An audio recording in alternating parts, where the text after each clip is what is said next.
Şu anda OSO'nun Afrin'e girişi inşallah saatler kalmaz. Afrin biter. Buralarda zafere ulaşmış olur Allah'ın izniyle.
Gördüğünüz gibi Afrin'in merkezinde göbeği, Afrin'in ana göbeği burası.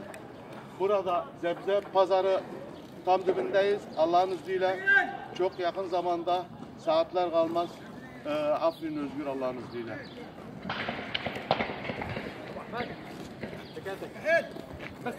Şu anda gördüğünüz gibi daireler var. Mahkeme hepsi inşallah özgür oldu. Güçlerin üç bulvardan gelişi bu anda konuşma noktasında. Hep bulvarlar ulaştı hamdolsun. Yaklaşık şu anda Afrin özgür diyebiliriz. Belediye binası bayakta söylediğim buraların şehrin merkezi olduğu yer, dairelerin, hükümet dairelerin olduğu yer.